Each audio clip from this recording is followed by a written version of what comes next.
Nah, Lukas 1 ya, nyanyian pujian Maria ya. Iya. Ya. Jadi nggak ada samanya itu. Kita nggak kenal siapa itu Nabi Isa, itu kita nggak kenal itu siapa. Saya menonton terakhir itu ada video satu orang yang diwawancara dokter Lee, siapa tuh? Richard Lee itu ya. Saya kira perempuan, ternyata laki-laki yang diwawancara itu. Ya, nama Elia itu loh. Banyak orang kasih tahu saya, bagus sekali. Lalu minta respon saya. Saya tidak lihat semua, tapi pas saya lihat tuh ada, apakah Yesus dan Isa sama? Dia bilang nggak sama dong. Yesus kan lahirnya di kandang, itu lahirnya di bawah pohon korma. Ya, lalu menunjukkan sejumlah perbedaan antara Isa dan Yesus. Kesimpulannya, Yesus dengan Isa itu adalah pribadi berbeda, orang yang tidak sama. Tapi memang ada sejumlah perbedaan lalu orang menyimpulkan demikian. Tapi pikirkan juga sejumlah persamaan. Karena Isa di dalam Quran itu mamanya nama Maryam atau Maria, bapaknya juga nama Yusuf. Kalau menemukan dua orang yang mamanya nama sama, itu masih masuk akal. Tapi mama dan bapaknya namanya sama, dengan rentetan peristiwa-peristiwa yang sama, kesamaan ini nih, kenapa bisa terjadi? Assalamualaikum warahmatullahi wabarakatuh. Masih kembali di channel terbaru saya. Terima kasih kepada teman-teman masih setiap menonton, mendukung, menyaksikan konten dari channel ini. Tentunya kita sudah mendengarkan bagaimana cuplikan videonya. Elia Miron ini mengatakan Yesus bukanlah Nabi Isa bukanlah Yesus. Ini sampai ditanggapi oleh pendeta Esra Soru. Jadi pendeta Esra Soru ini mengatakan bagaimana mungkin itu bukan Nabi Isa? Bagaimana mungkin Nabi Isa itu bukan Yesus? Nama ibunya sama, nama bapaknya sama, perjalanan kehidupannya atau kisah kehidupannya itu antara Islam dengan Alkitab itu 11-12. Bagaimana mungkin ini orang yang berbeda? Sedangkan kisah hidupnya itu hampir sama. Nama bapak mamanya sama. Jadi kepada teman-teman di sini jangan kemana-mana dulu.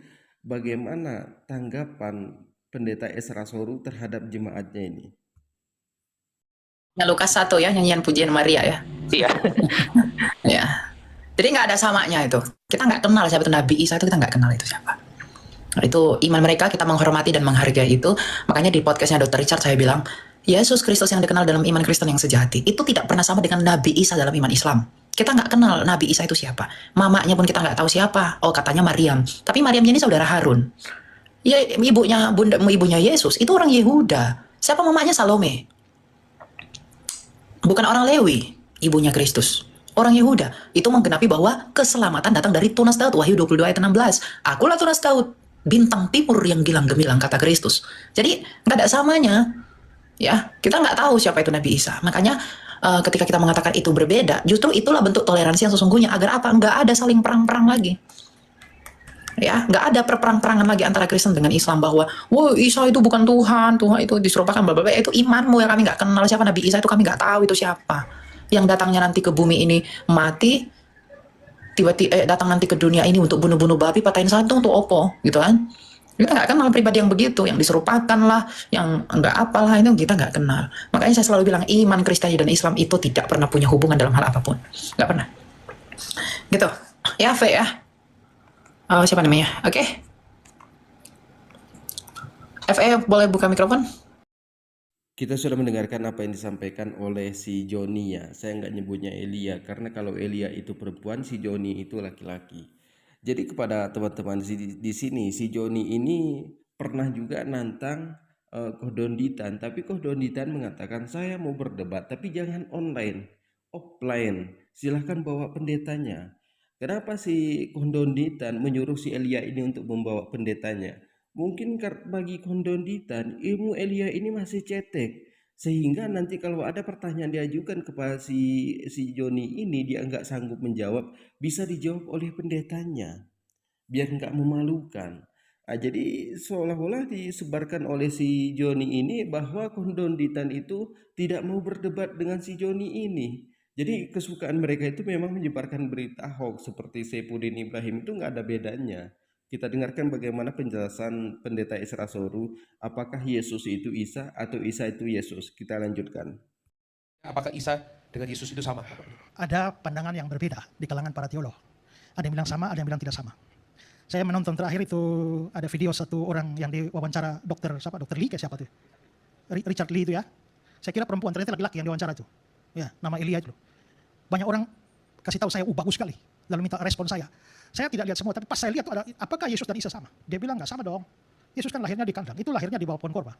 Ya, lalu menunjukkan sejumlah perbedaan antara Isa dan Yesus. Kesimpulannya, Yesus dengan Isa itu adalah pribadi berbeda, orang yang tidak sama. Tapi memang ada sejumlah perbedaan lalu orang menyimpulkan demikian. Tapi pikirkan juga sejumlah persamaan. Karena Isa di dalam Quran itu mamanya nama Maryam atau Maria, bapaknya juga nama Yusuf. Kalau menemukan dua orang yang mamanya nama sama, itu masih masuk akal. Tapi mama dan bapaknya namanya sama, dengan rentetan peristiwa-peristiwa yang sama, kesamaan ini nih, kenapa bisa terjadi? Lagi pula dari sudut bahasa, kita mengenal namanya korespondensi fonetik, hubungan bahasa itu ya misalnya ya antara ullah, illah, Allah, Eloah itu punya hubungan semua. Ya, maka karena apalagi serumpun antara bahasa Ibrani dengan bahasa Arab, rumpunnya sama, rumpun bahasa Semitik dari jalurnya anaknya Nuh, Sem itu loh. Makanya bahasa-bahasa itu mirip. Abodah dalam bahasa Ibrani sampai di Arab menjadi ibadah, sampai Indonesia menjadi ibadah. Kados bahasa Ibrani sampai ke Arab jadi kudus, sampai ke kita jadi kudus. Di bahasa Ibrani itu neraka itu Gehenna. Dari Gehenna sampai ke Arab, kalau Arab itu G di Ibrani jadi J, makanya Hagar jadi Hajar. Ya, lalu Gabriel menjadi Jibril. Maka Gehenna itu di Arab menjadi Jahana. Jahana sampai ke Indonesia jadi Jahanam. Makanya neraka Jahanam tuh, ya. Nah, itu ada hubungan bunyi. Nah, antara Isa dengan, ingat ya, Yesus itu nama Yunani, Yesus. Nama Ibraninya tuh Yosua. Yosua itu Yesus itu. Makanya ada orang tanya, Pak Pendeta, kalau anak saya lahir 25 Desember boleh kasih nama Yesus? Oh boleh. Kalau Yosua boleh, kenapa Yesus nggak boleh? Di Portugal sana ada banyak orang nama Yesus. Di Timor Leste sana ada orang nama Yesus. Banyak itu. Ya yang penting jangan Yesus Kristus saja. Ya toh? Karena kalau dikasih nama Yesus Kristus, tiba-tiba dia mabuk dan ditangkap masuk penjara. Quran menerbitkan Yesus Kristus ditangkap. Itu kan jadi kacau itu ya. Nah, tapi hubungan bunyi dari Yosua menjadi Yesus, Yesus menjadi Isa atau Isa Yasu itu ada hubungannya. Ya. Karena Yosua itu bisa Hosea, Isaya. Itu menjadi Isa.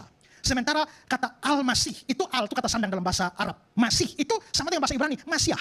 Yang dalam Yunani menjadi Mesias. Dalam Yunani itu Kristus. Sehingga Yosua, Hamasiah. Ha itu kata sandang bahasa Ibrani. Yosua, Hamasiah itu sama dengan Yesus Kristus, sama dengan Isa Al-Masih.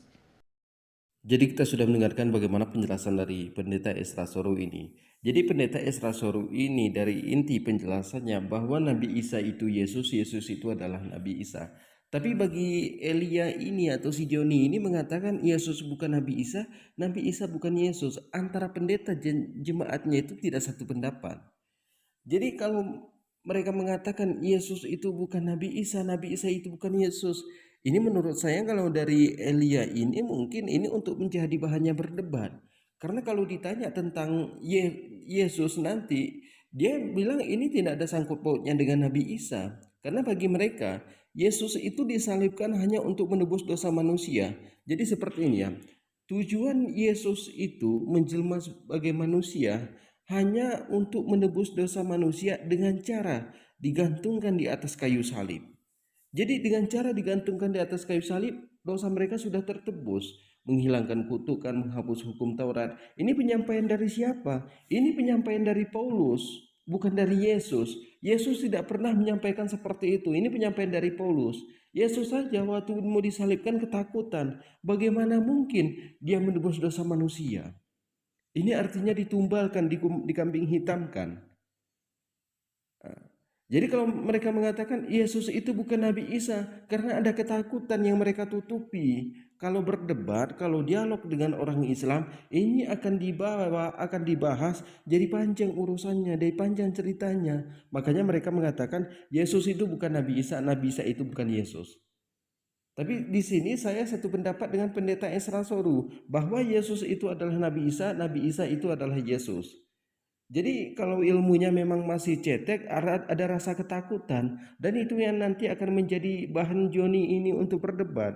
Jadi mungkin cukup sekian. Assalamualaikum warahmatullahi wabarakatuh.